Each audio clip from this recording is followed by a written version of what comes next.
Bharatesh Mudalgi YouTube ಚಾನಲ್ಗೆ ಆತ್ಮೀಯವಾದ ಸ್ವಾಗತ. ಭರತೇಶ್ ಮೂಡಲ್ಗಿ ಆ್ಯಪ್ ಕೂಡ ಇದ್ದು ನೀವು ಪ್ಲೇಸ್ಟೋರ್ಗೆ ಹೋಗಿ ಆ ಆ್ಯಪನ್ನು ಡೌನ್ಲೋಡ್ ಮಾಡಿಕೊಂಡು ಅಲ್ಲಿ 199 ರೂಪಾಯಿ ಅಮೌಂಟನ್ನು ಪೇ ಮಾಡಿದ್ರೆ ನಿಮಗೆ ತರಗತಿಗಳು ದೊರೀತಾವ. ಯಾವ್ಯಾವ ತರಗತಿಗಳು ದೊರೀತಾವಪ್ಪ ಅಂದ್ರೆ ಮ್ಯಾಥ್ಸ್ ತರಗತಿಗಳಾಗಿರ್ಬೋದು, ರೀಸನಿಂಗ್ ತರಗತಿಗಳಾಗಿರಬಹುದು, ಇಂಗ್ಲಿಷ್ ತರಗತಿಗಳಾಗಿರಬಹುದು, GK ತರಗತಿಗಳು ನಿಮ್ಗೆ ಏನಾಗ್ತಾವಪ್ಪ ಅಂದ್ರ ಆ ಆ್ಯಪ್ನಲ್ಲಿ ಸಿಗ್ತಾವ. 1000ಕ್ಕಿಂತ ಹೆಚ್ಚು ಟೆಸ್ಟ್ ಸಿರೀಸ್ ಪೇಪರ್ಗಳು ಕೂಡ ಅವೈಲೇಬಲ್ ಇದ್ದು ನೀವು 199 ರೂಪಾಯಿ ಪೇ ಮಾಡಿದ್ರ ಆ ಟೆಸ್ಟ್ ಸಿರೀಸ್ಗಳನ್ನು ಕೂಡ ನೀವೇನ್ ಮಾಡ್ಬೋದು ಅಂದ್ರೆ ಬಿಡಿಸಬಹುದು. SSC GD, SSC MTS, Agniveer ಪರೀಕ್ಷೆಗಳನ್ನು ಬರೆಯುತ್ತಿರುವ ಎಲ್ಲಾ ವಿದ್ಯಾರ್ಥಿಗಳಿಗೆ ಅನುಕೂಲ ಆಗಲಿ ಎಂದು ಪ್ರಶ್ನೆ ಪತ್ರಿಕೆಗಳನ್ನು ನಾವು ಬಿಡಿಸ್ತಾ ಹೋಗ್ತಾ ಇದ್ದೇವೆ. ಪ್ರತಿ ಪ್ರಶ್ನೆ ಪತ್ರಿಕೆಯಲ್ಲಿ ಸಾಕಷ್ಟು ಪ್ರಶ್ನೆಗಳು ಇವತ್ತು ಏನಾಗ್ತಾವಪ್ಪ ಅಂದ್ರ GKಗೆ ಸಂಬಂಧಪಟ್ಟಂತಹ ಪ್ರಶ್ನೆಗಳನ್ನ ಕೇಳ್ತಾ ಹೋಗ್ತಾ ಇದ್ದಾನೆ. ಸೊ ಮೊದಲನೇ ಪ್ರಶ್ನೆ ಕಡೆಗೆ ನಾವ ನೋಡೋಣ. ಕೊಲ್ಲೂರು ಘಾಟ್ ಈ ಪೆನ್ ಬರೋತಪ್ಪ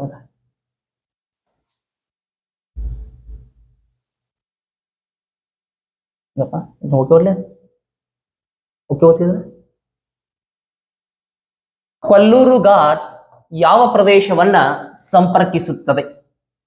ಆಪ್ಷನ್ಸ್ ಎ ಶಿವಮೊಗ್ಗದಿಂದ ಕುಂದಾಪುರ, ಆಪ್ಷನ್ಸ್ ಬಿ ಶಿವಮೊಗ್ಗದಿಂದ ಉಡುಪಿ, ಆಪ್ಷನ್ ಸಿ ಶಿರೂರಿನಿಂದ ಬೈಂದೂರು, ಆಪ್ಷನ್ಸ್ ಡಿ ಮಂಗಳೂರಿನಿಂದ ಚಿಕ್ಕಮಗಳೂರು.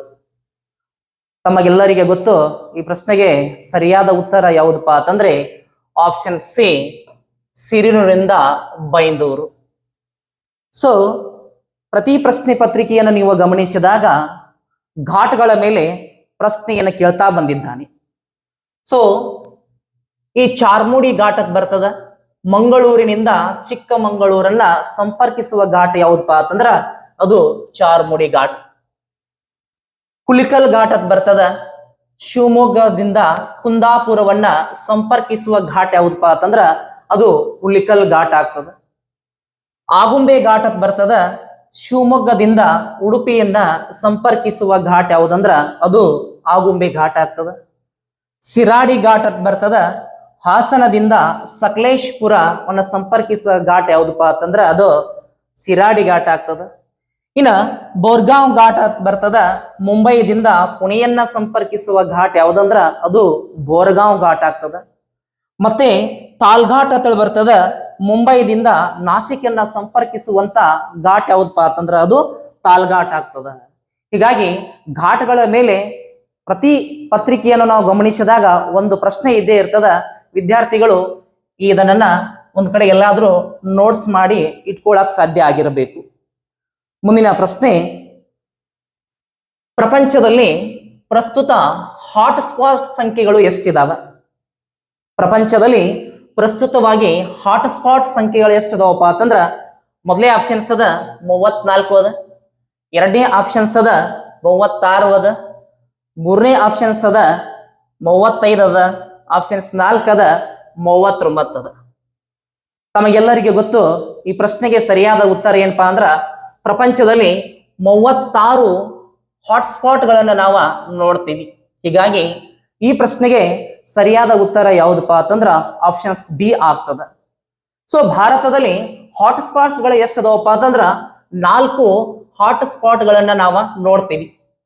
ಆ 4 ಹಾಟ್ಸ್ಪಾಟ್ಗಳ ಯಾವ್ಯಾವಪ್ಪ ಅಂತಂದ್ರ ಒಂದನೇದು ಹಿಮಾಲಯ ಬರ್ತದ. ಹಿಮಾಲಯ. ಎರಡನೇದು ಯಾವ್ದು ಬರ್ತೈತಿ ಅಂದ್ರ ಪಶ್ಚಿಮ ಘಟ್ಟಗಳನ್ನ ನೋಡ್ತೀವಿ. ಪಶ್ಚಿಮ ಘಟ್ಟಗಳು. ಮೂರನೇದು ಯಾವ್ದು ನೋಡ್ತೀವಪ್ಪ ಅಂತಂದ್ರ ನಾವ ಇಂಡೋ ಬರ್ಮಾ. ಇಂಡೋ ಬರ್ಮಾ ನೋಡ್ತೀವಿ. ನಾಲ್ಕನೇದು ಯಾವ್ದು ನೋಡ್ತೀವಪ್ಪ ಅಂದ್ರ ನಾವ ಸುಂದರ್ ಲ್ಯಾಂಡ್ ಅಂತ ನೋಡ್ತೀವಿ. ಸುಂದರ್ ಲ್ಯಾಂಡ್. ಇವು ಪ್ರಸ್ತುತವಾಗಿ ಭಾರತದಲ್ಲಿ ಇರ್ತಕ್ಕಂಥ 4 ಹಾಟ್ಸ್ಪಾಟ್ಗಳು. ಸೊ ಮುಂದಿನ ಪ್ರಶ್ನೆ ಈ ರೀತಿ ನೋಡೋಣ. ಪಂಪಸಾಗರ ಜಲಾಶಯ ಎಲ್ಲಿ ಕಂಡು ಬರುತ್ತದೆ? ಪಂಪಸಾಗರ ಜಲಾಶಯ ಎಲ್ಲಿ ಕಂಡು ಬರುತ್ತದೆ? ಆಪ್ಷನ್ಸ್ ಎ ವಿಜಯನಗರ ಅದ, ಆಪ್ಷನ್ಸ್ ಬಿ ವಿಜಯಪುರ ಅದ, ಆಪ್ಷನ್ ಸಿ ಶಿವಮೊಗ್ಗ ಅದ, ಆಪ್ಷನ್ಸ್ ಡಿ ಮೈಸೂರು ಅಂತದ. ಸರಿನಾ?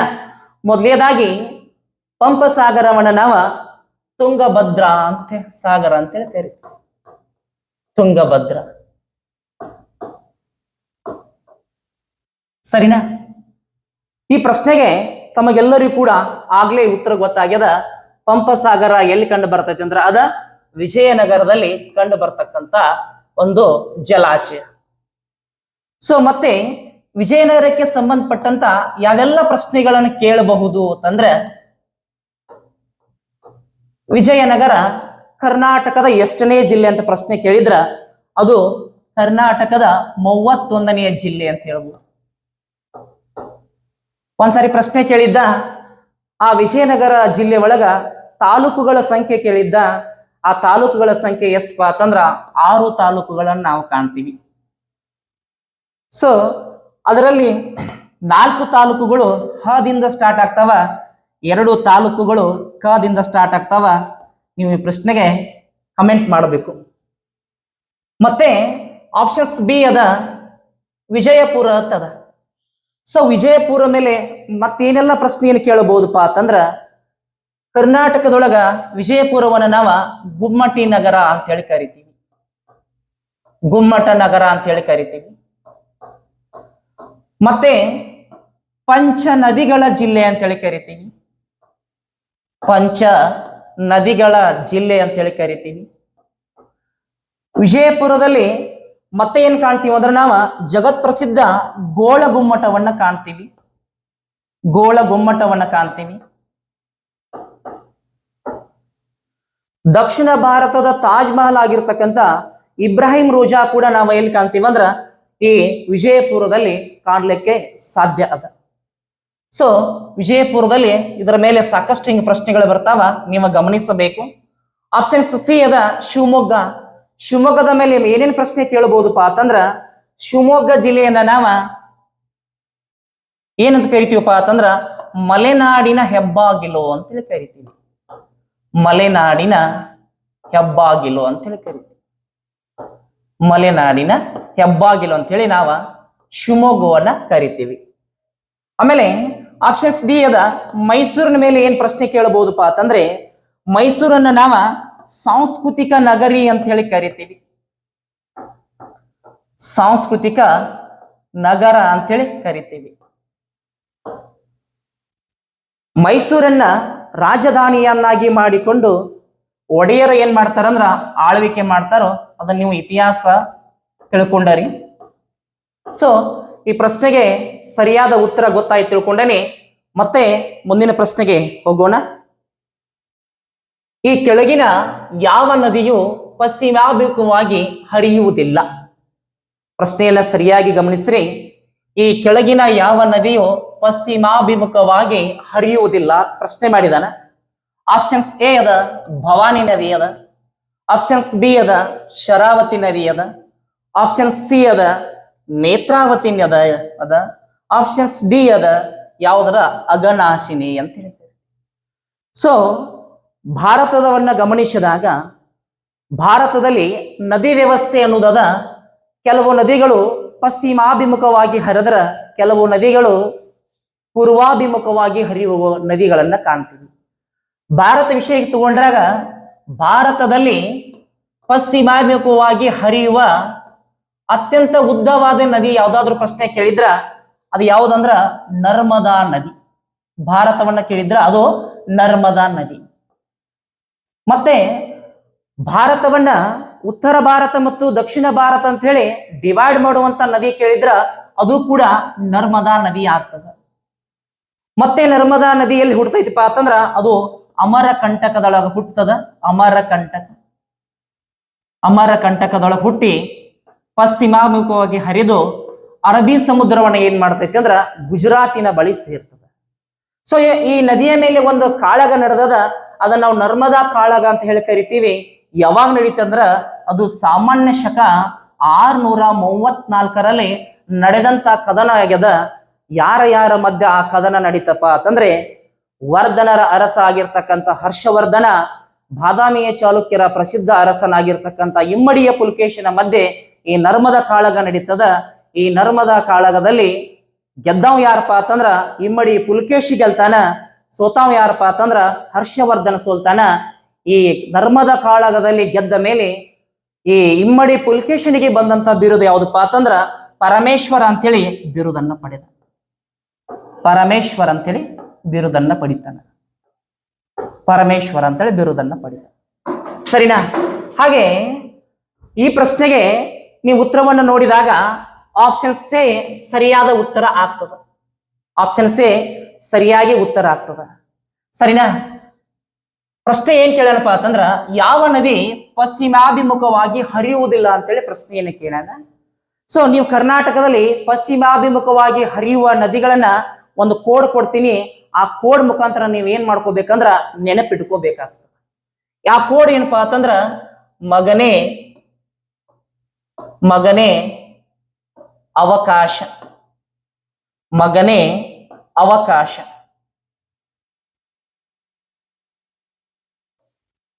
ಅಂದ್ರ ಯಾವ್ದಪ್ಪ ಅಂತಂದ್ರ ಮಹದಾಯಿ ನದಿ.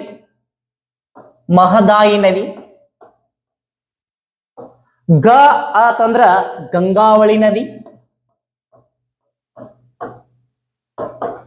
ನೇ ಅಂತಂದ್ರ ಯಾವ್ದಂದ್ರ ಅದು ನೇತ್ರಾವತಿ ನದಿ.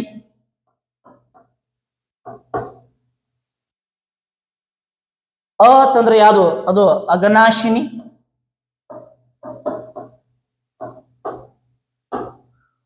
ತಂದ್ರ ಯಾವ್ದಂದ್ರ ವರಹಾ ನದಿ. ವರಹಾ ನದಿ. ಕಾತ್ ಯಾವ್ದು ಕೇಳಿದ್ರ ಅದು ಕಾಳಿ ನದಿ. ಶ ತಂದ್ರ ಯಾವ ನದಿ ಅಂದ್ರ ಅದು ಶರಾವತಿ ನದಿ. ಸೊ ಈ ಕೋಡನ್ನ ನೆನಪಿಟ್ಕೊಂಡ್ರೆ ಸಾಕಾಗ್ತದ. ಇವು ಪಶ್ಚಿಮಾಭಿಮುಖವಾಗಿ ಹರಿಯುವ ನದಿಗಳು. ಈ ಪ್ರಶ್ನೆಗೆ ಸರಿಯಾದ ಉತ್ತರ ನಿಮ್ಗೆ ಗುರುತಾಯ್ತು ಅಂತ ನಾ ತಿಳ್ಕೊಂಡನಿ. ಸೊ ಮುಂದಿನ ಪ್ರಶ್ನೆಯನ್ನ ನಾವು ಗಮನಿಸೋಣ. ಕರ್ನಾಟಕದಲ್ಲಿ ಅತಿ ಹೆಚ್ಚು ತಂಬಾಕು ಎಲ್ಲಿ ಬೆಳೆಯುತ್ತಾರೆ? ಕರ್ನಾಟಕದಲ್ಲಿ ಅತಿ ಹೆಚ್ಚು ತಂಬಾಕುವನ್ನ ಎಲ್ಲಿ ಬೆಳೀತಾರೆ ಅಂತೇಳಿ ಪ್ರಶ್ನೆ ಮಾಡಿದ್ದಾರೆ. ಸೊ ಆಪ್ಷನ್ ಸಿ ಅದ ಅದು ಮೈಸೂರು. ಆಪ್ಷನ್ಸ್ ಬಿ ಅದ ಅದು ಬೆಳಗಾವಿ. ಆಪ್ಷನ್ ಸಿ ಅದ ಅದು ಕೊಡಗು ಅದ. ಆಪ್ಷನ್ಸ್ ಡಿ ಅದ ಚಿಕ್ಕಮಗಳೂರು ಅದ. ಸೊ ಪ್ರಸ್ತುತವಾಗಿ ಕರ್ನಾಟಕದೊಳಗ 31 ಜಿಲ್ಲೆಗಳನ್ನ ಕಾಣ್ತೀವಿ ನಾವು. ಒಂದೊಂದು ಜಿಲ್ಲೆಗಳಲ್ಲಿ ಒಂದೊಂದು ತೆರನಾಗಿರ್ತಕ್ಕಂಥ ಬೆಳೆಗಳನ್ನ ಏನ್ ಮಾಡ್ತಾರಪ್ಪ ಅಂತಂದ್ರ ಬೆಳಿತಾರ. ಸೊ ಈ ಪ್ರಶ್ನೆಯನ್ನ ನೋಡಿದಾಗ ನಿಮ್ಗೆ ಸರಿಯಾದ ಉತ್ತರ ಗೊತ್ತಾಗ್ತದ. ಅದು ಯಾವ್ದಪ್ಪ ಅಂತಂದ್ರ ಮೈಸೂರು. ಜಿಲ್ಲೆಯನ್ನ ಕೇಳಿದ್ರ ಮೈಸೂರು. ಏನಾದ್ರೂ ತಾಲೂಕನ್ನ ಕೇಳಿದ್ರ, ಕರ್ನಾಟಕದಲ್ಲಿ ಅತಿ ಹೆಚ್ಚು ತಂಬಾಕು ಬೆಳೆಯುವ ತಾಲೂಕು ಕೇಳಿದ್ರ ಅದು ನಿಪ್ಪಾಣಿ ಆಗ್ತದ. ಅದು ನಿಪ್ಪಾಣಿ ಆಗ್ತದ. ಸೊ ಮತ್ತೆ ಯಾವ ಯಾವ ಜಿಲ್ಲೆಗಳಲ್ಲಿ ಯಾವ ಯಾವ ತೆರನಾಗಿರ್ತಕ್ಕಂಥ ಬೆಳೆಯನ್ನ ಬೆಳಿತಾರಪ್ಪ ಅಂತಂದ್ರೆ ಇಲ್ಲಿ ಬೆಳಗಾವಿ ಕೊಡಗು ಅದ. ಕೊಡಗಿನೊಳಗೆ ಏನ್ ಬೆಳಿತಾರಪ್ಪ ಅಂದ್ರ ಕಾಫಿ ಬೆಳೆಯನ್ನ ಬೆಳಿತಾರ.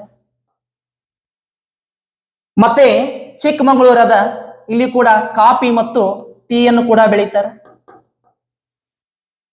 ಪ್ರಶ್ನೆ ಕೇಳ್ತಾನ ಭಾರತದಲ್ಲಿ ಅತಿ ಹೆಚ್ಚು ಕಾಫಿ ಬೆಳೆಯುವ ರಾಜ್ಯ ಯಾವುದಂದ್ರ ಅದು ಕರ್ನಾಟಕ ಆಗ್ತದ.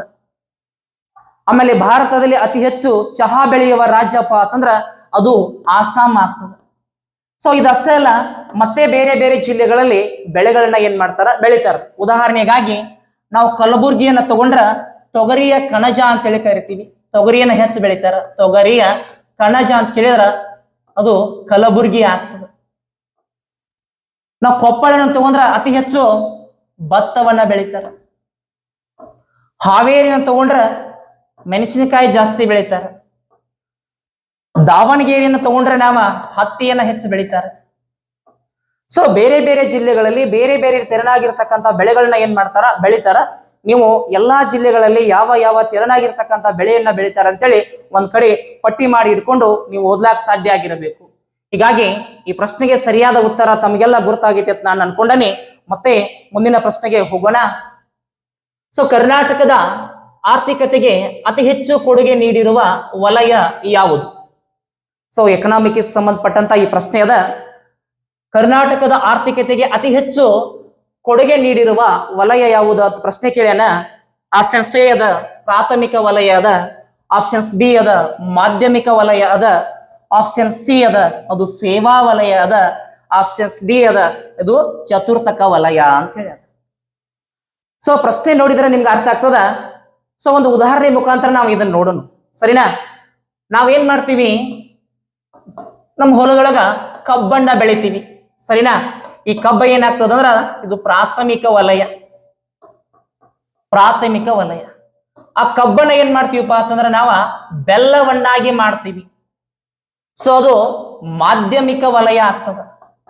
ಅದು ಮಾಧ್ಯಮಿಕ ವಲಯ. ಆ ಬೆಲ್ಲ ಆದ್ಮೇಲೆ ಬೆಲ್ಲವನ್ನ ಮತ್ತೆ ಏನ್ ಮಾಡ್ತೀವಿ, ಸಕ್ಕರೆಯನ್ನಾಗಿ ಮಾಡ್ತೀವಿ. ಸೊ ಸಕ್ಕರೆಯನ್ನ ಮಾಡಿದ್ರ ಅದು ಸೇವಾ ವಲಯವಾಗ್ತದ. ಸೇವಾ ವಲಯ ಆಗ್ತದ. ಸೊ ಈ ಪ್ರಶ್ನೆಗೆ ಸರಿಯಾದ ಉತ್ತರ ನಿಮ್ಗೆ ಗುರುತಮ ಆಗೈತಿ ಅಂತ ಅನ್ಕೊಂಡನಿ. ಈ ಪ್ರಶ್ನೆಗೆ ಸರಿಯಾದ ಉತ್ತರ ಯಾವ್ದಪ್ಪ ಅಂದ್ರ ಆಪ್ಷನ್ ಸಿ ಸೇವಾ ವಲಯ ಆಗ್ತದ. ಸೊ ಮುಂದಿನ ಪ್ರಶ್ನೆ ನಾವು ನೋಡೋಣ. ವಿದ್ಯಾವರ್ಧಕ ಸಂಘವನ್ನ ಯಾರು ಸ್ಥಾಪಿಸಿದರು? ಆಪ್ಷನ್ ಸಿ ಅದ ರಾಹ ದೇಶಪಾಂಡೆ ಅಂದ್ರೆ RH ದೇಶಪಾಂಡೆ, ಆಪ್ಷನ್ಸ್ ಬಿ ಅದ ಗಂಗಾಧರ ರಾವ್ ದೇಶಪಾಂಡೆ ಅದ, ಆಮೇಲೆ ಆಪ್ಷನ್ ಸಿ ಅದ ಆಲೂರು ವೆಂಕಟರಾಯ ಅದ, ಆಮೇಲೆ ಆಪ್ಷನ್ಸ್ ಡಿ ಅದ ಹರ್ಡೇಕರ್ ಮಂಜಪ್ಪ ಅದ. ಸೊ ಕರ್ನಾಟಕದೊಳಗ ವಿದ್ಯಾವರ್ಧಕ ಸಂಘ ಅಂತೇಳಿ ಸ್ಥಾಪನೆಯಾದದ್ದು, ವಿದ್ಯಾವರ್ಧಕ ಸಂಘ ಸ್ಥಾಪನೆ ಮಾಡಿದ್ದು 1890ರಲ್ಲಿ. ಯಾರು ಮಾಡ್ತಾರಪ್ಪ ಮತ್ತ ಇದನ್ನ? RH ದೇಶಪಾಂಡೆ ಅವ್ರು ಏನ್ ಮಾಡ್ತಾರ ಅಂದ್ರೆ ಈ ವಿದ್ಯಾವರ್ಧಕ ಸಂಘವನ್ನ ಸ್ಥಾಪನೆ ಮಾಡಿದ್ರು. ಆಮೇಲೆ ಆಪ್ಷನ್ಸ್ ಬಿ ಅದ ಗಂಗಾಧರ ರಾವ್ ದೇಶಪಾಂಡೆ ಅದ. ಗಂಗಾಧರ ರಾವ್ ದೇಶಪಾಂಡೆ ಅವ್ರನ್ನ ನಾವು ಏನಂತ ಕರಿತೀವಿ ಅಂದ್ರ ಕರ್ನಾಟಕದ ಶಿವ ಅಂತೇಳಿ ಕರಿತೀವಿ, ಅಥವಾ ಕರ್ನಾಟಕದ ಕೇಸರಿ ಅಂತೇಳಿ ಕರಿತೀವಿ. ಕರ್ನಾಟಕದ ಶಿವ ಅಂತೇಳಿ ಕರಿತೀವಿ. ಸ್ವತಂತ್ರ ಚಳುವಳಿಯಲ್ಲಿ ಪ್ರಮುಖ ಪಾತ್ರವನ್ನು ವಹಿಸಿದವರು ಇವರು. ಮತ್ತೆ ಆಪ್ಷನ್ ಸಿ ಅದ ಆಲೂರು ವೆಂಕಟರಾಯ ಅದ. ಸೊ ಆಲೂರು ವೆಂಕಟರಾಯರವರನ್ನ ಕನ್ನಡದ ಕುಲಪುರೋಹಿತ ಅಂತೇಳಿ ಕರಿತೀವಿ. ಕನ್ನಡದ ಕುಲಪುರೋಹಿತ, ಕನ್ನಡದ ಕುಲಪುರೋಹಿತ ಅಂತೇಳಿ ಕರಿತೀವಿ. ಕನ್ನಡದ ಕುಲಪುರೋಹಿತ ಅಂತೇಳಿ ಕರಿತೀವಿ. ಸೊ ಆಪ್ಷನ್ಸ್ ಡಿ ಅದ ಹರ್ಡೇಕರ್ ಮಂಜಪ್ಪ ಅಂತೇಳಿ ಕರಿತೀವಿ. ಹರ್ಡೇಕರ್ ಮಂಜಪ್ಪರನ್ನ ನಾವ ಕರ್ನಾಟಕದ ಗಾಂಧಿ ಅಂತೇಳಿ ಕರಿತೀವಿ. ಕರ್ನಾಟಕದ ಗಾಂಧಿ ಅಂತೇಳಿ ಕರಿತೀವಿ. ಹರ್ಡೇಕರ್ ಮಂಜಪ್ಪರವನ್ನ ಕರ್ನಾಟಕದ ಗಾಂಧಿ ಅಂತೇಳಿ ಕರಿತೀವಿ, ಸರಿನಾ? ಅದ ಏನಾದ್ರೂ ಗಡಿನಾಡು ಗಾಂಧಿ ಅಂತ ಕೇಳಿದ್ರ ಗಾನ್ ಅಬ್ದುಲ್ ಗಫರ್ ಖಾನ್ ಅಂತೇಳಿ ಬರ್ತದ. ಸೊ ಈ ಪ್ರಶ್ನೆಗೆ ಸರಿಯಾದ ಉತ್ತರ RH ದೇಶಪಾಂಡೆ ಅಂತ ಆಗ್ತದ. ಸೊ ಮುಂದಿನ ಪ್ರಶ್ನೆ ನಾವು ನೋಡೋಣ. So Lions Career Academy Mudalgi 1000ಕ್ಕಿಂತಲೂ ಹೆಚ್ಚು ಟೆಸ್ಟ್ ಸಿರೀಸ್ಗಳು ಅವೈಲೇಬಲ್ ಇದ್ದು ಕೇವಲ ನೀವು 199 ರೂಪಾಯಿಯನ್ನ ಪೇ ಮಾಡುವುದರ ಮುಖಾಂತರ ನೀವೇನ್ ಮಾಡಬಹುದು ಅಂದ್ರೆ ಈ ಪ್ರಶ್ನೆ ಪತ್ರಿಕೆಗಳನ್ನ ಬಿಡಿಸಬಹುದು. ಸೊ ಭರತೇಶ್ ಮೂಡಲ್ಗೆ ಯಾಪ್ ಅದ, ನೀವು ಡೌನ್ಲೋಡ್ ಮಾಡಿಕೊಂಡು ಅಲ್ಲಿ ಪ್ರಶ್ನೆ ಪತ್ರಿಕೆಗಳನ್ನ ನೀವೇನಾಗಬೇಕು ಬಿಡಿಸಕ್ ಸಾಧ್ಯ ಆಗಿರಬೇಕು. ಹೆಚ್ಚು ಹೆಚ್ಚು ಪ್ರಶ್ನೆ ಪತ್ರಿಕೆಗಳನ್ನ ಬಿಡಿಸುವುದರಿಂದ ನೀವೇನ ಗುರಿ ಏನ ಇಟ್ಕೊಂಡಿರ್ತಿರಲ್ಲ ಆ ಎಲ್ಲ ಗುರಿಯನ್ನ ಸಾಧಿಸಲು ಸಾಧ್ಯ ಆಗ್ತದೆ. ಮುಂದಿನ ಪ್ರಶ್ನೆ, ಈ ಕೆಳಗಿನವುಗಳಲ್ಲಿ ಯಾವುದು 10ನೇ ಪಂಚವಾರ್ಷಿಕ ಯೋಜನೆ ಕಾಲಾವಧಿ? ಆಪ್ಷನ್ ಸಿ ಅದ 2012ರಿಂದ 2017, ಆಪ್ಷನ್ಸ್ ಬಿ ಅದ 1997ರಿಂದ 2002 ಅದ, ಆಪ್ಷನ್ ಸಿ ಅದ 2002ರಿಂದ 2007 ಅದ, ಆಪ್ಷನ್ಸ್ ಡಿ ಅದ 2007ರಿಂದ 2012 ಅದ. ಸೊ ಭಾರತ ಸ್ವತಂತ್ರ ಆದ ಮೇಲೆ ಭಾರತದೊಳಗ ಪಂಚವಾರ್ಷಿಕ ಯೋಜನೆಗಳು ಅನ್ನೋದು ಪ್ರಾರಂಭವಾದವು. ಪಂಚವಾರ್ಷಿಕ ಯೋಜನೆಗಳು, ಪಂಚವಾರ್ಷಿಕ ಯೋಜನೆಗಳು. ಸೊ ಈ ಪಂಚವಾರ್ಷಿಕ ಯೋಜನೆಗಳನ್ನ ನಾವು ರಷ್ಯಾ ದೇಶದಿಂದ ಎರವಲಾಗಿ ಪಡ್ಕೊಂಡಿವಿ. ರಷ್ಯಾ ದೇಶದಿಂದ ಎರವಲಾಗಿ ಪಡ್ಕೊಂಡಿವಿ. ಈ ಪಂಚವಾರ್ಷಿಕ ಯೋಜನೆಗಳ ಪಿತಾಮಹ ಅಂತ ಹೇಳಿ ನಾವು ಜವಾಹರ್ಲಾಲ್ ನೆಹರು ಅವರನ್ನು ಕರಿತೀವಿ. ಜವಾಹರ್ಲಾಲ್ ನೆಹರು ಅವರನ್ನ ಪಂಚವಾರ್ಷಿಕ ಯೋಜನೆಗಳ ಪಿತಾಮಹ ಅಂತೇಳಿ ಕರಿತೀವಿ, ಸರಿನಾ? ಎಷ್ಟು ಪಂಚವಾರ್ಷಿಕಗಳ ಆಗ್ಯಾವಪ್ಪ ಅಂತಂದ್ರ 12 ಪಂಚವಾರ್ಷಿಕಗಳನ್ನ ನಾವೇನ್ ಮಾಡ್ತೀವಿ ಇಲ್ಲಿ ನೋಡ್ತೀವಿ. ಇವಾಗ ಮಾತ್ರ ಪಂಚವಾರ್ಷಿಕ ಯೋಜನೆಗಳ ಇಲ್ಲ. ಸೊ ಮುಂದಿನ ಸ್ಲೈಡ್ ನೋಡಿದ್ರ ನಿಮಗೆ 12 ಪಂಚವಾರ್ಷಿಕ ಯೋಜನೆಗಳು ಮತ್ತು ಎದಕ್ಕೆ ಸಂಬಂಧಪಟ್ಟ ಅನ್ನೋದ್ರ ಬಗ್ಗೆ ನಿಮಗ ಸರಿಯಾಗಿ ತಿಳಿತದ. ಸೊ ಮೊದಲನೇದು ಪಂಚವಾರ್ಷಿಕ ಯೋಜನೆ 1951ರಿಂದ 56ರವರೆಗೆ ಮೊದಲನೇ ಪಂಚವಾರ್ಷಿಕ ಯೋಜನೆ. ಈ ಯೋಜನೆ ಎದಕ್ಕೆ ಸಂಬಂಧಪಟ್ಟಿತ್ತಂದ್ರ ಕೃಷಿಗೆ ಹೆಚ್ಚಿನ ಆದ್ಯತೆಯನ್ನು ಕೊಟ್ಟಂತ ಮೊದಲನೇ ಪಂಚವಾರ್ಷಿಕ ಯೋಜನೆಯಾಗಿದೆ. ಎರಡನೇ ಪಂಚವಾರ್ಷಿಕ ಯೋಜನೆ 1956ರಿಂದ 1961 ಎರಡನೇ ಪಂಚವಾರ್ಷಿಕ ಯೋಜನೆ ಎದಕ್ಕೆ ಹೆಚ್ಚು ಪ್ರಶಸ್ತಿ ಕೊಟ್ಟೈತೆ ಅಂದ್ರ ಅದು ಕೈಗಾರಿಕೆ ಹೆಚ್ಚಿನ ಪ್ರಾಶಸ್ತ್ಯನ ಕೊಟ್ಟಂತ ಯೋಜನೆಯಾಗಿದೆ. ಸೊ ಮೂರನೇ ಪಂಚವಾರ್ಷಿಕ ಯೋಜನೆ 1961ರಿಂದ 1966ರವರೆಗೆ ಅದ. ಇದು ಎದಕ್ಕೆ ಹೆಚ್ಚಿನ ಗಮನವನ್ನು ಕೊಟ್ಟಿತ್ತಪ್ಪ ಅಂದ್ರ ಸ್ವಾವಲಂಬಿ ಆರ್ಥಿಕತೆಯ ಸ್ಥಾಪನೆಗೆ ಹೆಚ್ಚಿನ ಒಲವನ್ನು ಕೊಟ್ಟಂತ ಇದು ಒಂದು ಯೋಜನೆ ಆಗಿದೆ. ಸೊ ನಾಲ್ಕನೇದ ಪಂಚವಾರ್ಷಿಕ ಯೋಜನೆ 1969ರಿಂದ 1974ರೊಳಗಿದೆ. ಸೊ ಎದಕ್ಕೆ ಹೆಚ್ಚು ಒತ್ತು ಕೊಡ್ತಪ್ಪ ಅಂತಂದ್ರ ಸ್ಥಿರತೆಯೊಂದಿಗೆ ಬೆಳವಣಿಗೆ, ಸ್ವಾವಲಂಬನೆ, ಗರೀಬಿ ಹಟಾವ್ ಇದಕ್ಕೆ ಹೆಚ್ಚಿನ ಪ್ರಾಶಸ್ತ್ಯವನ್ನು ಕೊಟ್ಟಂತ ಒಂದು ಪಂಚವಾರ್ಷಿಕ ಯೋಜನೆಯಾಗಿದೆ. ಸೊ ಐದನೇ ಪಂಚವಾರ್ಷಿಕ ಯೋಜನೆ 1974ರಿಂದ 1978 ಬಡತನ ನಿವಾರಣೆಗೆ ಹೆಚ್ಚಿನ ಪ್ರಾಶಸ್ತ್ಯವನ್ನು ಕೊಟ್ಟಂತ ಯೋಜನೆ ಇದಾಗಿದೆ. ಸೊ ಆರನೇ ಪಂಚವಾರ್ಷಿಕ ಯೋಜನೆ 1980ರಿಂದ 1985 ಸೊ ಎದಕ್ಕೆ ಪ್ರಶಸ್ತಿಯನ್ನು ಕೊಡ್ತೀವಿ ಅಂದ್ರ ವಿಸ್ತರಿಸುವ ಆರ್ಥಿಕತೆಯ ಪರಿಸ್ಥಿತಿಗೆ ಹೆಚ್ಚಿನ ಪ್ರಾಶಸ್ತ್ಯವನ್ನು ಕೊಟ್ಟಂತ ಇದು ಯೋಜನೆಯಾಗಿದೆ. ಸೊ ಏಳನೇ ಪಂಚವಾರ್ಷಿಕ ಯೋಜನೆ 1985ರಿಂದ 1990 ಸೊ ಎದಕ್ಕೆ ಹೆಚ್ಚಿನ ಪ್ರಾಶಸ್ತ್ಯವನ್ನು ಕೊಟ್ಟಂದ್ರ ಆಹಾರ ಧಾನ್ಯಗಳ ಉತ್ಪಾದನೆಯಲ್ಲಿ ಬೆಳವಣಿಗೆಯನ್ನ ಯಾವ ರೀತಿಯಾಗಿ ವೇಗಗೊಳಿಸುವುದಕ್ಕೆ ಅನ್ನೋದನ್ನ ಈ ಯೋಜನೆ ತಿಳಿಸ್ತದ. ಸೊ ಎಂಟನೇ ಪಂಚವಾರ್ಷಿಕ ಯೋಜನೆ 1992ರಿಂದ 97ರವರೆಗೆ ಆಗ್ತದ. ತ್ವರಿತವಾಗಿ ಆರ್ಥಿಕ ಬೆಳವಣಿಗೆಯನ್ನ ಮಾಡುವುದು. ಸೊ 2002ರಿಂದ 2007 ಅದು 10ನೇ ಪಂಚವಾರ್ಷಿಕ ಯೋಜನೆ 8% GDP ಬೆಳವಣಿಗೆ ದರವನ್ನು ಏನ್ ಮಾಡುವುದು ಸುಧಾರಿಸುವುದು. ಆಮೇಲೆ ಭಾರತದೊಳಗ ಸಾಕ್ಷರತೆ ಪ್ರಮಾಣವನ್ನು ಹೆಚ್ಚಿಸುವುದು ಕೂಡ ಈ ಪಂಚವಾರ್ಷಿಕ ಯೋಜನೆಯ ಒಂದು ಧ್ಯೇಯವಾಗಿತ್ತು. ಸೊ 11ನೇದು 2007ರಿಂದ 2012 ಆಗ್ತದ. ತ್ವರಿತವಾಗಿ ಅಂತರ್ಗತವಾಗಿ ಬೆಳವಣಿಗೆ ಆಗಾಕ ಪ್ರಾಶಸ್ತ್ಯವನ್ನು ಕೊಟ್ಟಂತ ಒಂದು ಯೋಜನೆಯಾಗಿದೆ. ಲಾಸ್ಟ್ನೇದು 2012ರಿಂದ 2017ರವರೆಗೆ ವೇಗವಾದ, ಸಮರ್ಥನೀಯವಾದ, ಹೆಚ್ಚು ಅಂತರ್ಗತವಾಗಿ ಬೆಳವಣಿಗೆ ಆಗ್ಬೇಕು ಅಂತ ಹೇಳಿ ಈ ಯೋಜನೆ ಏನಾಗ್ತದ ಬಂತಿತ್ತು. ಸೊ ಈ 12 ಯೋಜನೆಗಳನ್ನ ಒಂದು ಕಡೆ ನೀವು ಬರೆದಿಟ್ಕೊಳ್ಳಕ್ ಸಾಧ್ಯ ಆಗಿರಬೇಕು. ಸೊ ಮುಂದಿನ ಪ್ರಶ್ನೆಯನ್ನ ನಾವು ನೋಡೋಣ. ಭಾರತ ಎಂಬ ಹೆಸರಿನಿಂದ ಖ್ಯಾತವಾಗಿರುವ ಇಂಡಿಯಾ ಯಾವು? ಭಾರತ ಎಂಬ ಹೆಸರಿನಿಂದ ಖ್ಯಾತವಾಗಿರುವ ಇಂಡಿಯಾ ಯಾವು? ಸೊ ಆಪ್ಷನ್ಸ್ ಏನದ ವಿಶ್ವ ಒಕ್ಕೂಟವಾಗಿದೆ. ಆಪ್ಷನ್ಸ್ ಬಿ ಅದ ಸಂಯುಕ್ತ ರಾಜ್ಯಗಳ ಒಕ್ಕೂಟ ವ್ಯವಸ್ಥೆಯಾಗಿದೆ. ಆಪ್ಷನ್ ಸಿ ಅದ ದೇಶದ ಒಕ್ಕೂಟವಾಗಿದೆ. ಆಪ್ಷನ್ಸ್ ಡಿ ಅದ ರಾಜ್ಯಗಳ ಒಕ್ಕೂಟ ಆಗ್ಯದ. ಈ ಪ್ರಶ್ನೆಯನ್ನ ನೋಡಿದ ತಕ್ಷಣ ನಿಮ್ಗೆ ಗೊತ್ತಾಗ್ತದ ಈ ಪ್ರಶ್ನೆಗೆ ಸರಿಯಾದ ಉತ್ತರ ಯಾವುದಪ್ಪ ಅಂತಂದ್ರ ಆಪ್ಷನ್ಸ್ ಡಿ ಅದ ರಾಜ್ಯಗಳ ಒಕ್ಕೂಟ ಅಂತೇಳಿ ಈ ಪ್ರಶ್ನೆಗೆ ಸರಿಯಾದ ಉತ್ತರ ಆಗ್ತದೆ. ಸೊ ಪ್ರಸ್ತುತ ಭಾರತದಲ್ಲಿ 28 ರಾಜ್ಯಗಳದ. 28 ರಾಜ್ಯಗಳನ್ನ ಕಾಣ್ತೀವಿ. 8 ಕೇಂದ್ರಾಡಳಿತ ಪ್ರದೇಶಗಳನ್ನ ಕಾಣ್ತೀವಿ. 8 ಕೇಂದ್ರಾಡಳಿತ ಪ್ರದೇಶವನ್ನ ಕಾಣ್ತೀವಿ.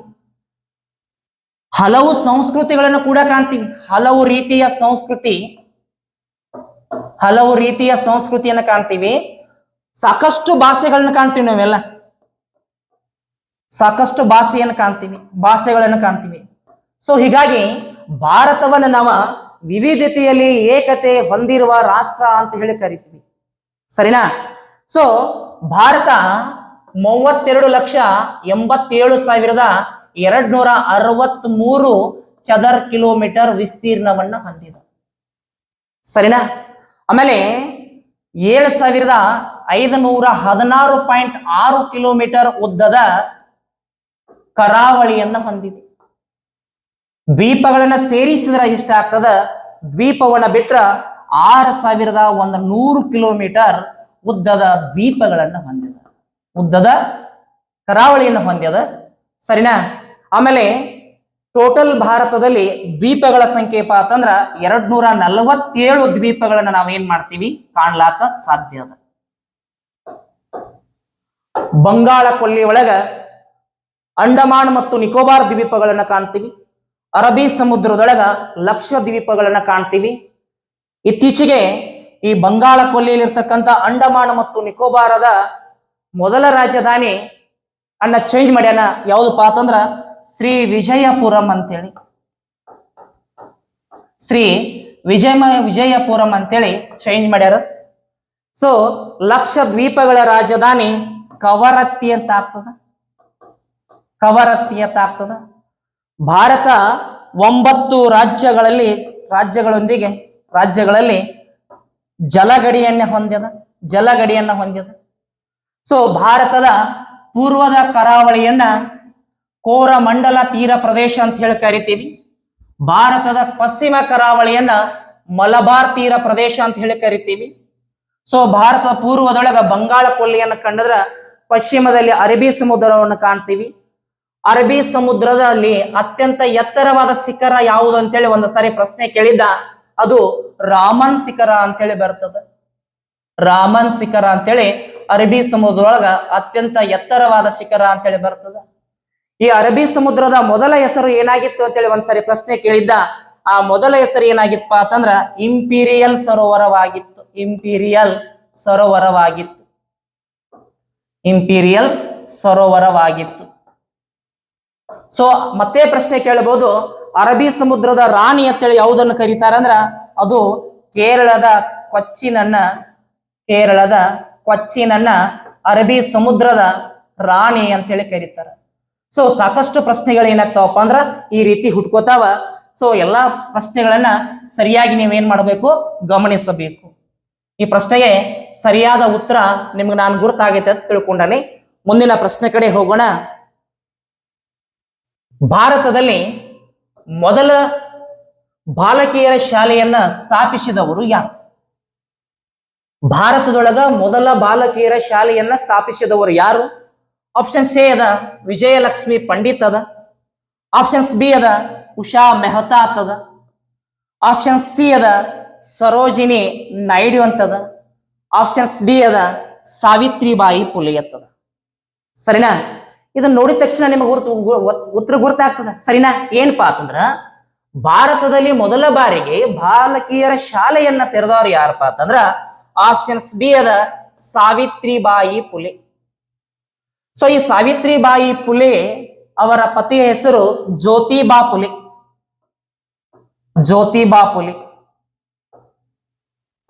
ಜ್ಯೋತಿಬಾ ಪುಲೆ ಮಹಿಳೆಯರ ಶಿಕ್ಷಣಕ್ಕಾಗಿ, ಮಹಿಳೆಯರಿಗೆ ಶಿಕ್ಷಣವನ್ನು ಕೊಡಬೇಕನ್ನೋ ಸಲುವಾಗಿ ಭಾರತದೊಳಗ ಮೊಟ್ಟ ಮೊದಲ ಬಾರಿಗೆ ಏನ್ ಮಾಡ್ತಾರಂದ್ರ 1898 ಒಳಗ ಬಾಲಕಿಯರ ಶಾಲೆಯನ್ನ ಇವ್ರು ಏನ್ ಮಾಡ್ತಾರ, ತೆರೀತಾರ. ಸೊ ಈ ಸಾವಿತ್ರಿಬಾಯಿ ಪುಲೆ ಭಾರತದ ಮೊದಲ ಮಹಿಳಾ ಶಿಕ್ಷಕಿ. ಭಾರತದ ಮೊದಲ ಮಹಿಳಾ ಶಿಕ್ಷಕಿ. ಸೊ ಆಪ್ಷನ್ಸ್ ಎ ಅದ ವಿಜಯಲಕ್ಷ್ಮಿ ಪಂಡಿತ್ ಅದ. ಸರಿನಾ? ಈ ವಿಜಯಲಕ್ಷ್ಮಿ ಪಂಡಿತ್ ಅವರ ಮೇಲೆ ಯಾವ ಪ್ರಶ್ನೆ ಕೇಳಬಹುದು ಅಂತ ಹೇಳಿ, ಮೊದಲನೇದಾಗಿ ಈ ವಿಜಯಲಕ್ಷ್ಮಿ ಪಂಡಿತ್ ಅವರು ಯಾರಪ್ಪ ಅಂತಂದ್ರ ಜವಾಹರ್ಲಾಲ್ ನೆಹರು ಅವರ ಸಹೋದರಿ. ನೆಹರು ಅವರ ಸಹೋದರಿ ಯಾರಪ್ಪ ಅಂತಂದ್ರ ವಿಜಯಲಕ್ಷ್ಮಿ ಪಂಡಿತ್. ವಿಶ್ವಸಂಸ್ಥೆಯ ಸಾಮಾನ್ಯ ಸಭೆಯ ಮೊದಲ ಮಹಿಳಾ ಭಾರತೀಯ ಅಧ್ಯಕ್ಷ ಯಾರಪ್ಪ ಅಂತಂದ್ರ ವಿಜಯಲಕ್ಷ್ಮಿ ಪಂಡಿತ್ ಆಗ್ತಾರೆ. ಸೊ ಆಪ್ಷನ್ಸ್ ಬಿ ಅದ ಉಷಾ ಮೆಹ್ತಾ ಅಂತದ. ಸೊ ಇವರು ಯಾರಪ್ಪ ಅಂದ್ರ ಗಾಂಧಿವಾದಿ ಆಗ್ತಾರ. ಗಾಂಧಿವಾದಿ ಸ್ವತಂತ್ರ ಹೋರಾಟದಲ್ಲಿ ತಮ್ಮನ್ನು ತಾವು ತೊಡಗಿಸಿಕೊಂಡವರಾಗಿರ್ತಾರ. 1942ರಲ್ಲಿ ಭಾರತದೊಳಗ ಕ್ವಿಟ್ ಇಂಡಿಯಾ ಮೂವ್ಮೆಂಟ್ ಚಳವಳಿ ನಡೆದಿರ್ತದ. ಆ ಕ್ವಿಟ್ ಇಂಡಿಯಾ ಮೂವ್ಮೆಂಟ್ ಚಳವಳಿಯ ಸಂದರ್ಭದಲ್ಲಿ ಭೂಗತವಾಗಿ ಈ ಸ್ವತಂತ್ರ ಚಳವಳಿಗೆ ಯಾವ ರೀತಿಯಾಗಿ ಸಹಾಯ ಬೇಕಲ್ಲ ಆ ರೀತಿಯಾಗಿ ಸಹಾಯ ಮಾಡಿರ್ತಕ್ಕಂಥ ಉಷಾ ಮೆಹ್ತಾ ಅವರು. ಇದರ ಮೇಲೆ ಕ್ವಿಟ್ ಇಂಡಿಯಾದ ಮೇಲೆ ಒಂದು ಪ್ರಶ್ನೆ ಮಾಡಬಹುದು.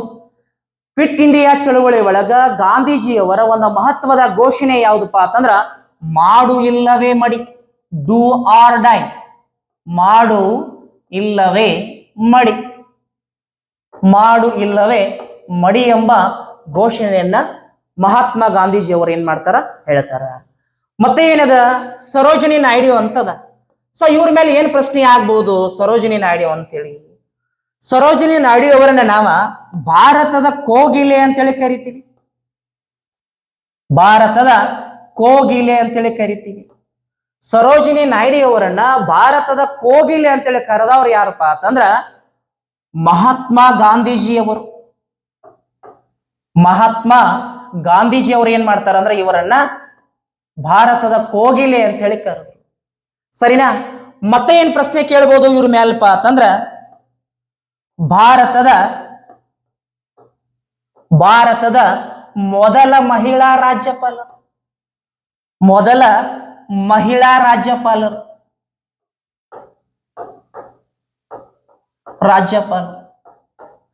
ಮತ್ತೇನ್ ಪ್ರಶ್ನೆ ಕೇಳಬಹುದಪ್ಪ ಅಂತಂದ್ರ ಭಾರತದ ರಾಷ್ಟ್ರೀಯ ಕಾಂಗ್ರೆಸ್ಸಿನ ಭಾರತದ ಪ್ರಥಮ ಮಹಿಳಾ ಅಧ್ಯಕ್ಷರು. ಭಾರತದ ರಾಷ್ಟ್ರೀಯ ಕಾಂಗ್ರೆಸ್ಸಿನ ಭಾರತದ ಪ್ರಥಮ ಮಹಿಳಾ ಅಧ್ಯಕ್ಷರು ಯಾರಪ್ಪ ಅಂತಂದ್ರ ಸರೋಜಿನಿ ನಾಯ್ಡು ಆಗ್ತಾರ. ಅದು ಎಷ್ಟನೇ ಸಮ್ಮೇಳನ ಆಗಿತ್ತಂದ್ರ 44ನೇ ರಾಷ್ಟ್ರೀಯ ಕಾಂಗ್ರೆಸ್ ಸಮ್ಮೇಳನವಾಗಿತ್ತು. 44ನೇ ರಾಷ್ಟ್ರೀಯ ಕಾಂಗ್ರೆಸ್ ಸಮ್ಮೇಳನವಾಗಿತ್ತು.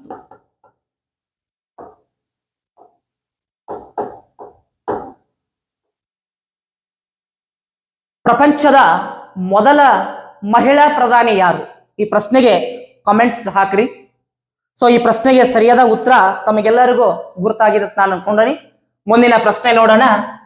ಕಥಕ್ ಎಂಬ ಪದದ ಅರ್ಥ ಏನು? ಕಥಕ್ ಎಂಬ ಪದದ ಅರ್ಥ ಏನು? ಆಪ್ಷನ್ಸ್ ಎ ಅದ ಸಾಹಿತ್ಯದ ಮೇಲಿನ ಪ್ರೀತಿ ಅದ. ಆಪ್ಷನ್ಸ್ ಬಿ ಅದ ಕಥೆಯ ಅನುವಾದಕತದ. ಆಪ್ಷನ್ ಸಿ ಅದ ಕತೆ ಹೇಳುವವರತದ.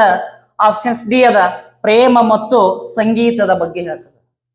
ಸೊ ಈ ಪ್ರಶ್ನೆಯನ್ನ ನೋಡಿದ್ರ ನಿಮ್ಗೆ ಉತ್ತರ ಗೊತ್ತಾಗ್ತದ ಏನಪ್ಪಾ ಅಂತಂದ್ರ ಆಪ್ಷನ್ ಸಿ ಕತೆ ಹೇಳುವವರು ಅಂತ ಅರ್ಥ ಆಗ್ತದ. ಸರಿನಾ? ನಾವು ಒಂದೊಂದು ರಾಜ್ಯದಲ್ಲಿ ಒಂದೊಂದು ಪ್ರಕಾರದ ನೃತ್ಯವನ್ನ ಕಾಣ್ತೀವಿ. ಸರಿನಾ? ಸೊ ನಿಮ್ಗೆ ಹಿಂದಿನ ಅವಧಿ ಒಳಗೆ ನಾನು ಸಾಕಷ್ಟು ಅವುಗಳ ಬಗ್ಗೆ ಡಿಸ್ಕಸ್ ಮಾಡಿದ್ದೇನೆ. ಉದಾಹರಣೆಗಾಗಿ ಆಂಧ್ರ ಪ್ರದೇಶದೊಳಗೆ ಕುಚಿಪುಡಿ ನೃತ್ಯವನ್ನ ಕಾಣ್ತೀವಿ. ತಮಿಳುನಾಡಿನಲ್ಲಿ ಭರತನಾಟ್ಯಂ ನೃತ್ಯವನ್ನ ಕಾಣ್ತೀವಿ. ಕೇರಳದೊಳಗ ಮೋಹಿನಿ ಅಟ್ಟಂ ನೃತ್ಯವನ್ನ ಕಾಣ್ತೀವಿ ಮತ್ತು ಕಥಕ್ಕಳಿನೂ ಕೂಡ ಕಾಣ್ತೀವಿ. ಸೊ ಉತ್ತರ ಪ್ರದೇಶದೊಳಗ ನಾವು ಕಥಕನ್ನು ಕಾಣ್ತೀವಿ. ಆಮೇಲೆ ಒಡಿಸ್ಸಾದೊಳಗೆ ನಾವು ಒಡಿಸ್ಸಿಯನ್ನು ಕಾಣ್ತೀವಿ. ಮಣಿಪುರ ಒಳಗ ನಾವು ಮಣಿಪುರ ನೃತ್ಯವನ್ನ ಕಾಣ್ತೀವಿ. ಹೀಗೆ ಭಾರತದಲ್ಲಿ 8 ಬಗೆಯ ಶಾಸ್ತ್ರೀಯ ನೃತ್ಯಗಳನ್ನ ನಾವು ಕಾಣ್ತೀವಿ. ಸೊ ಅವನು ಕೂಡ ನೀವು ತಿಳ್ಕೊಳಕ್ ಸಾಧ್ಯ ಆಗಿರಬೇಕು. ಈ ಪ್ರಶ್ನೆಗೆ ಸರಿಯಾದ ಉತ್ತರ ತಮಗೆಲ್ಲರಿಗೂ ಗೊತ್ತಾಗಿ ತಿಳ್ಕೊಂಡನೆ ಅದು ಏನಪ್ಪಾ ಅಂತಂದ್ರ ಕತೆ ಹೇಳುವವರು. ನೆಕ್ಸ್ಟ್ ನೋಡೋಣ. ಯಾವ ಮೌರ್ಯ ರಾಜನ ಚಂದ್ರಗುಪ್ತ ಮೌರ್ಯನ ಮೊಮ್ಮಗನಾಗಿದ್ದನು? ಅಂದ್ರೆ ಯಾವ ಮೌರ್ಯ ದೊರೆ ಚಂದ್ರಗುಪ್ತ ಮೌರ್ಯನ ಮೊಮ್ಮಗನಾಗಿನ ಅಂತೇಳಿ ಪ್ರಶ್ನೆ ಕೇಳಿದಾನ. ಈ ಪ್ರಶ್ನೆಗೆ ಆಪ್ಷನ್ಸ್ ಅದ. ಆಪ್ಷನ್ಸ್ ಎ ಬಿಂದುಸಾರ ಅಂತದ. ಆಪ್ಷನ್ಸ್ ಬಿ ಅದ ಅಶೋಕ ಅಂತದ. ಆಪ್ಷನ್ ಸಿ ಅದ ಪುಷ್ಯಮಿತ್ರ ಶೃಂಗ ಅಂತದ. ಆಪ್ಷನ್ಸ್ ಡಿ ಅದ ಬೃಹದ್ರಥ ಅಂತ ಹೇಳಿ. ಸೊ ನಿಮ್ಗೆ ಗೊತ್ತು ಭಾರತದ ಇತಿಹಾಸದೊಳಗ ರಾಜಕೀಯ ಏಕತೆಯನ್ನ ಸಾಧಿಸಿದ ಮೊಟ್ಟ ಮೊದಲ ಮಣಿತನ ಯಾವುದಪ್ಪ ಅಂತಂದ್ರ ಅದು ಮೌರ್ಯ ಮಣಿತನ ಆಗ್ತದ. ಆ ಮೌರ್ಯ ಮಣಿತನದ ಸ್ಥಾಪಕ ಯಾರಪ್ಪ ಅಂತಂದ್ರ ಚಂದ್ರಗುಪ್ತ ಮೌರ್ಯ ಅಂತ ನೋಡ್ತೀವಿ. ಚಂದ್ರಗುಪ್ತ ಮೌರ್ಯ ಅಂತ ನೋಡ್ತೀವಿ. ಚಂದ್ರಗುಪ್ತ ಮೌರ್ಯ ಮೌರ್ಯ ಸಾಮ್ರಾಜ್ಯದ ಸ್ಥಾಪಕ. ಪ್ರಶ್ನೆ ಕೇಳಿದ್ದ ಈ ಚಂದ್ರಗುಪ್ತ ಮೌರ್ಯನ ಗುರು ಯಾರ ಪ್ರಶ್ನೆ ಕೇಳಿದ್ರ ಅವ್ರು ಯಾರಪ್ಪ ಅಂತಂದ್ರ ಕೌಟಿಲ್ಯ ಅಂತ ಹೇಳಿ ಬರ್ತಾರೆ. ಕೌಟಿಲ್ಯ. ಸರಿನಾ? ಕೌಟಿಲ್ಯನ ಮತ್ತೊಂದು ಹೆಸರು ಕೇಳಿದ್ರ ವಿಷ್ಣುಗುಪ್ತ ಅಂತ ಆಗ್ತದ. ವಿಷ್ಣುಗುಪ್ತ. ಕೌಟಿಲ್ಯ ಬರೆಯದ ಗ್ರಂಥ ಯಾವುದು ಅಂತೇಳಿ ಪ್ರಶ್ನೆ ಸಾಕಷ್ಟು ಸಲ ಕೇಳ್ಯಾನ. ಆ ಗ್ರಂಥ ಯಾವುದಪ್ಪ ಅಂತಂದ್ರ ಅರ್ಥಶಾಸ್ತ್ರ ಎಂಬ ಗ್ರಂಥವನ್ನ ಬರೆದ. ಸಾಕಷ್ಟು ಸಲ ಪ್ರಶ್ನೆ ಆಗ್ಯದ ಆ ಅರ್ಥಶಾಸ್ತ್ರ ಗ್ರಂಥ ಯಾವ ಭಾಷೆದೊಳಗ ಐತಪ್ಪ ಅಂತ ಪ್ರಶ್ನೆ ಕೇಳಿದ್ರ ಅದು ಸಂಸ್ಕೃತ ಭಾಷೆದಲ್ಲಿ ಇರ್ತಕ್ಕಂಥ ಒಂದು ಗ್ರಂಥ ಆಗ್ಯದ. ಆ ಅರ್ಥಶಾಸ್ತ್ರ ಗ್ರಂಥವನ್ನ 1905 ಅದು ಮೈಸೂರಿನ ಓರಿಯೆಂಟಲ್ ಲೈಬ್ರರಿ ಒಳಗಿತ್ತು. ಆ ಮೈಸೂರಿನ ಓರಿಯೆಂಟಲ್ ಲೈಬ್ರರಿ ಇರ್ತಕ್ಕಂಥ ಆ ಅರ್ಥಶಾಸ್ತ್ರ ಗ್ರಂಥವನ್ನ 1905 ಡಾಕ್ಟರ್ ಶ್ಯಾಮಾಶಾಸ್ತ್ರಿ ಎನ್ನುವರು ಆ ಗ್ರಂಥವನ್ನ ಸಂಶೋಧಿಸಿ ಹುಡುಕಾಡಿ 1909 ಆ ಅರ್ಥಶಾಸ್ತ್ರ ಗ್ರಂಥವನ್ನ ಇಂಗ್ಲಿಷ್ ಭಾಷೆಗೆ ಏನ್ ಮಾಡಿದ್ರಪ್ಪ ಅಂದ್ರ ತುರ್ಜುಮೆ ಮಾಡಿದ್ರು. ಸೊ ನಿಮ್ಗೆ ಗೊತ್ತಾಗ್ತದ ಏನ್ಪಾ ಅಂತಂದ್ರ ಮೌರ್ಯ ಸಾಮ್ರಾಜ್ಯದ ಸ್ಥಾಪಕ ಚಂದ್ರಗುಪ್ತ ಮೌರ್ಯ, ಆತನ ಗುರು ಯಾರು ನಿಮ್ಗೆ ಗೊತ್ತಾಗ್ತದ. ಸೊ ಇನ್ನು ಚಂದ್ರಗುಪ್ತನ ಮೌರ್ಯನ ಮಗ ಯಾರಪ್ಪ ಅಂತಂದ್ರ ಅವನೇ ಬಿಂದುಸಾರ ಆಗ್ತದ. ಬಿಂದುಸಾರ, ಈ ಬಿಂದುಸಾರನ ಬಗ್ಗೆ ಇತಿಹಾಸದಲ್ಲಿ ಹೆಚ್ಚು ಮಾಹಿತಿ ದೊರಕಿಲ್ಲ. ಈ ಬಿಂದುಸಾರನ ಮಗನೇ ಯಾರಪ್ಪ ಅಂತಂದ್ರ ಅಶೋಕ ಮಹಾಶಯ. ಈ ಅಶೋಕ ಮಹಾಶಯನ ಬಗ್ಗೆ ಸಾಕಷ್ಟು ಪ್ರಶ್ನೆಗಳನ್ನು ಕೇಳೋಣ. ಬೇಕಾದ ಪತ್ರಿಕೆಗಳನ್ನ ನೀವು ಗಮನಿಸಿರಿ. ಅಶೋಕನನ್ನ ನಾವ ಭಾರತದೊಳಗೆ ಶಾಸನಗಳ ಪಿತಾಮಹ ಅಂತೇಳಿ ಕರಿತೀವಿ. ಯಾರನ್ನ? ಅಶೋಕನನ್ನ ನಾಮ. ಆಮೇಲೆ ಅಶೋಕ ಬೌದ್ಧ ಧರ್ಮವನ್ನು ಸ್ವೀಕಾರ ಮಾಡಿದ ಅಂತೇಳಿ ನಾವು ತಿಳ್ಕೊಂಡಿವಿ. ಬೌದ್ಧ ಧರ್ಮವನ್ನು ಸ್ವೀಕಾರ ಮಾಡಿದ್ದ. ಅಶೋಕನ ಅಜ್ಜ ಅಂದ್ರ ಚಂದ್ರಗುಪ್ತ ಮೌರ್ಯ ಜೈನ ಧರ್ಮದಾಗಿದ್ದ. ಒಂದ್ಸಾರಿ ಚಂದ್ರಗುಪ್ತ ಮೌರ್ಯನ ಆಸ್ಥಾನದೊಳಗ ಬರಗಾಲ ಬಿದ್ದಿತ್ತು. ಆ ಬರಗಾಲ ಬಿದ್ದ ಸಮಯದೊಳಗ ಭದ್ರ ಬಾಹುವಿನ ಜೊತೆಗೂಡಿ ಶ್ರವಣ ಬೆಳಗುಳಕ್ಕೆ ಬಂದ ಸಲ್ಲೇಖನ ವ್ರತವನ್ನ ಆಚರಿಸಿ ಪ್ರಾಣವನ್ನ ತ್ಯಾಗ ಮಾಡಿದ ಚಂದ್ರಗುಪ್ತ ಮೌರ್ಯ ಅಂತೇಳಿ ನಾವು ಇತಿಹಾಸದಿಂದ ತಿಳ್ಕೊತೀವಿ. ಸರಿನಾ? ಸೊ ಈ ಪ್ರಶ್ನೆಗೆ ಸರಿಯಾದ ಉತ್ತರ ಗೊತ್ತಾಗ್ತದ. ಚಂದ್ರಗುಪ್ತ ಮೌರ್ಯ ಅವನ ಮಗ ಬಿಂದುಸಾರನ ಮಗ ಯಾರಪ್ಪ ಅಂತಂದ್ರ ಅಶೋಕ. ಡೈರೆಕ್ಟ್ ಆಗಿ ಚಂದ್ರಗುಪ್ತನ ಮೌರ್ಯನ ಮೊಮ್ಮಗ ಯಾರಪ್ಪ ಅಂದ್ರ ಅಶೋಕ ಅಂತೇಳಿ ಕರಿತೀವಿ. ಸರಿನಾ? ಸೊ ಇವನ್ ಮೇಲೆ ಮತ್ತೇನು ಪ್ರಶ್ನೆ ಕೇಳಬಹುದಪ್ಪ ಅಂತಂದ್ರ ಅಶೋಕನ ಕಳಿಂಗ ಯುದ್ಧದ ಸಮಯ ಕೇಳಬಹುದು. ಸಾಮಾನ್ಯ ಶಕ ಪೂರ್ವ 261 ಅಂತ ಹೇಳಬಹುದು. ಸರಿನಾ? ಆಮೇಲೆ ಬೌದ್ಧ ಧರ್ಮವನ್ನ ಬೇರೆ ದೇಶಗಳಿಗೆ ಪ್ರಸಾರ ಮಾಡುವಲ್ಲಿ ತಮ್ಮ ಮಕ್ಕಳನ್ನು ಏನ್ ಮಾಡಿದ್ದ? ಕಳಿಸಿದ್ದ. ಮಕ್ಕಳ ಹೆಸರನ್ನ ಕೇಳಿದ್ದ ರಾಹುಲು ಮತ್ತು ಸಂಘಮಿತ್ರೆ ಅಂತ ಇಬ್ಬರು ಮಕ್ಕಳಿದ್ರು. ರಾಹುಲು ಮತ್ತ ಸಂಘಮಿತ್ರೆ ಅಂತೇಳಿ ಇಬ್ರು ಇದ್ರು. ಸೊ ಗೊತ್ತಾಯ್ತು ಅನ್ಕೊಂಡೇನಿ. ಮತ್ತೆ ಆಪ್ಷನ್ಸ್ ಏನದಪ್ಪ ಅಂತಂದ್ರ ಪುಷ್ಯಮಿತ್ರ ಶುಂಗ ಅಂತದ. ಸೊ ಇವ್ರು ಯಾರಪ್ಪ? ಇವ್ರ ಮೇಲೆ ಏನ್ ಪ್ರಶ್ನೆ ಕೇಳಬಹುದಪ್ಪ ಅಂತಂದ್ರೆ ಮೌರ್ಯರ ಕೊನೆಯ ಅರಸ ಯಾರಂತ ಪ್ರಶ್ನೆ ಕೇಳಿದ್ರ ಅವರೇ ಬೃಹದ್ರಥ ಅಂತ ಬರ್ತಾರೆ. ಬೃಹದ್ರಥ ಮೌರ್ಯರ ಕೊನೆಯ ಅರಸ. ಈ ಮೌರ್ಯರ ಕೊನೆಯ ಅರಸ ಬೃಹದ್ರಥ ಮೌರ್ಯನನ್ನ ಕೊಂದು ಉತ್ತರ ಭಾರತದಲ್ಲಿ ಶುಂಗ ಮನೆತನವನ್ನ ಸ್ಥಾಪಿಸಿದವ್ರು ಯಾರಪ್ಪ ಅಂತಂದ್ರ ಪುಷ್ಯಮಿತ್ರ ಶುಂಗ. ಸೊ ಈ ಪ್ರಶ್ನೆಗೆ ನಿಮ್ಗ ಸರಿಯಾದ ಉತ್ತರ ಗುರುತಾಗೈತೆ ಅನ್ಕೊಂಡೇನಿ. ಸೊ ಮುಂದಿನ ಪ್ರಶ್ನೆಯನ್ನ ನಾವು ನೋಡೋಣ. ಪಾಕಿಸ್ತಾನದ ರಾಷ್ಟ್ರೀಯ ಕ್ರೀಡೆ ಯಾವುದು? ಆಪ್ಷನ್ಸ್ ಎ ಅದ ಹಾಕಿ ಅಂದ್ರೆ ಫೀಲ್ಡ್ ಹಾಕಿ ಅದ. ಆಪ್ಷನ್ಸ್ ಬಿ ಅದ ಫುಟ್ಬಾಲ್ ಅದ. ಆಪ್ಷನ್ಸ್ ಸಿ ಅದ ಪೋಲೋ ಅದ. ಆಪ್ಷನ್ಸ್ ಡಿ ಅದ ಕ್ರಿಕೆಟ್ ಅದ. ಸರಿನಾ? ಸೊ ಈ ಪ್ರಶ್ನೆ ನೋಡಿದ ತಕ್ಷಣ ನಿಮ್ಗೆ ಗುರ್ತಾಗ್ತದ. ಈ ಪ್ರಶ್ನೆಗೆ ಸರಿಯಾದ ಉತ್ತರ ಯಾವ್ದಪ್ಪ ಅಂತಂದ್ರ ಫೀಲ್ಡ್ ಹಾಕಿ ಪಾಕಿಸ್ತಾನದ ರಾಷ್ಟ್ರೀಯ ಕ್ರೀಡೆ ಅಂತ ಹೇಳಬಹುದು. ಸೊ ಭಾರತದ ರಾಷ್ಟ್ರೀಯ ಕ್ರೀಡೆ ಹಾಕಿ. ಸರಿನಾ? ಹಾಕಿ ನೀವು ನೋಡ್ತೀರಿ. ಆಮೇಲೆ ಕ್ರಿಕೆಟ್ ನೋಡ್ತೀರಿ, ಪೋಲೋ ನೋಡ್ತೀರಿ, ಫುಟ್ಬಾಲ್ ನೋಡ್ತೀರಿ. ಬೇರೆ ಬೇರೆ ದೇಶದಲ್ಲಿ ಬೇರೆ ಬೇರೆ ತೆರನಾಗಿರ್ತಕ್ಕಂಥ ಆಟಗಳನ್ನ ನಾವು ಏನ್ ಮಾಡ್ತೀವಪ್ಪ ಅಂತಂದ್ರ ಗಮನಿಸ್ತೀವಿ. ಸರಿನಾ? 1947 ಆಗಸ್ಟ್ 15ರಂದು ಸ್ವತಂತ್ರ ಭಾರತಕ್ಕೆ ಸಿಕ್ತು. 1947 ಆಗಸ್ಟ್ 14ರಂದು ಪಾಕಿಸ್ತಾನಕ್ಕೆ ಸ್ವತಂತ್ರ ಸಿಕ್ತು. ಅದೆಲ್ಲ ಇತಿಹಾಸವನ್ನು ನೀವು ಏನ್ ಮಾಡ್ಯಾರಿ? ತಿಳ್ಕೊಂಡರಿ. ಪಾಕಿಸ್ತಾನದ ರಾಷ್ಟ್ರೀಯ ಕ್ರೀಡೆ ಗೊತ್ತಾಗ್ತಿತ್ತು. ಅದು ಯಾವಪ್ಪ ಅಂದ್ರ ಫೀಲ್ಡ್ ಹಾಕಿ. ಮುಂದಿನ ಪ್ರಶ್ನೆ ನೋಡೋಣ. ಈ ಕೆಳಗಿನ ಯಾವ ರಾಜ್ಯದಲ್ಲಿ ಹಾರ್ನ್ಬಿಲ್ ಉತ್ಸವ ಆಚರಿಸಲಾಗುತ್ತದೆ? ಆಪ್ಷನ್ಸ್ ಎ ಅದ ಮಣಿಪುರದ. ಆಪ್ಷನ್ಸ್ ಬಿ ಅದ ಅಸ್ಸಾಮದ. ಆಪ್ಷನ್ಸ್ ಸಿ ಅದ ಮಧ್ಯಪ್ರದೇಶದ. ಆಪ್ಷನ್ಸ್ ಡಿ ಅದ ನಾಗಾಲ್ಯಾಂಡ್ ಅಂತದ. ಪ್ರತಿಯೊಂದು ರಾಜ್ಯದಲ್ಲಿ ಒಂದೊಂದು ಉತ್ಸವಗಳನ್ನ ಆಚರಿಸ್ತಾರೆ. ನಾವು ನೋಡ್ಕೋತ ಬಂದಿದ್ದೀವಿ. ಸರಿನಾ? ಸೊ ಈ ಪ್ರಶ್ನೆ ನೋಡಿದ ತಕ್ಷಣ ನಿಮ್ಗೆ ಗೊತ್ತಾಗ್ತದ. ಈ ಪ್ರಶ್ನೆಗೆ ಸರಿಯಾದ ಉತ್ತರ ಯಾವ್ದಪ್ಪ ಅಂತಂದ್ರ ಆಪ್ಷನ್ಸ್ ಡಿ ನಾಗಾಲ್ಯಾಂಡ್ ಒಳಗ ಹಾರ್ನ್ಬಿಲ್ ಉತ್ಸವನ್ನ ಏನ್ ಮಾಡ್ತಾರ? ಆಚರಿಸ್ತಾರ. ಸೊ ಈ ಮಣಿಪುರ ನೋಡ್ಲಾಗಿ ಇಲ್ಲಿ ಒಂದು ಶಾಸ್ತ್ರೀಯ ನೃತ್ಯವನ್ನ ನಾವು ನೋಡ್ತೀವಿ. ಅದ್ ಯಾವಪ್ಪ ಅಂದ್ರ ಮಣಿಪುರಿ ಅಂತ ಹೇಳಿ ನೋಡ್ತೀವಿ. ಮಣಿಪುರಿ. ಸರಿನಾ? ಈ ನೃತ್ಯವನ್ನ ನಾವು ನೋಡ್ತೀವಿ. ಸೊ ಆಸಾಮದ ಭಾರತದಲ್ಲಿ ಅತಿ ಹೆಚ್ಚು ಚಹಾ ಬೆಳೆಯುವ ರಾಜ್ಯ. ಭಾರತದಲ್ಲಿ ಅತಿ ಹೆಚ್ಚು ಚಹಾ ಬೆಳೆಯುವ ರಾಜ್ಯ ಯಾವ್ದಪ್ಪ ಅಂದ್ರ ಅದು ಆಸಾಂ ರಾಜ್ಯವನ್ನ ನಾವು ನೋಡ್ತೀವಿ. ಸೊ ಮಧ್ಯಪ್ರದೇಶದ ಮೇಲೆ ಏನ್ ಪ್ರಶ್ನೆಯನ್ನು ಕೇಳಬಹುದಪ್ಪ ಅಂತಂದ್ರ ಭಾರತದಲ್ಲಿ ಅತಿ ಹೆಚ್ಚು ಹುಲಿಗಳನ್ನ ಹೊಂದಿರುವ ರಾಜ್ಯ ಯಾವ್ದಪ್ಪ ಅಂತಂದ್ರ ಅದು ಮೊದಲನೇ ಸ್ಥಾನದೊಳಗ ಮಧ್ಯಪ್ರದೇಶದ, ಎರಡನೇ ಸ್ಥಾನದೊಳಗೆ ಯಾವ್ದಪ್ಪ ಅಂತಂದ್ರ ಅದು ಕರ್ನಾಟಕವನ್ನ ನಾವು ನೋಡ್ತೀವಿ. ಸೊ ಭಾರತದಲ್ಲಿ ಅತಿ ಹೆಚ್ಚು ಅರಣ್ಯವನ್ನ ಹೊಂದಿರುವ ರಾಜ್ಯ ಯಾವ್ದಪ್ಪ ಅಂದ್ರ ಅದು ಕೂಡ ನಮಗ ಮಧ್ಯಪ್ರದೇಶ ಕಂಡು ಬರ್ತದೆ. ಸೊ ಈ ಪ್ರಶ್ನೆಗೆ ಸರಿಯಾದ ಉತ್ತರ ನಿಮ್ಗೆ ಗೊತ್ತಾಗ್ತದ, ಅದು ಯಾವ್ದಪ್ಪ ಅಂದ್ರ ಆಪ್ಷನ್ಸ್ ಡಿ ನಾಗಾಲ್ಯಾಂಡ್ ಅಂತ ಗೊತ್ತಾಗ್ತದ. ಸೊ ಮುಂದಿನ ಪ್ರಶ್ನೆಗೆ ನಾವು ಹೋಗೋಣ.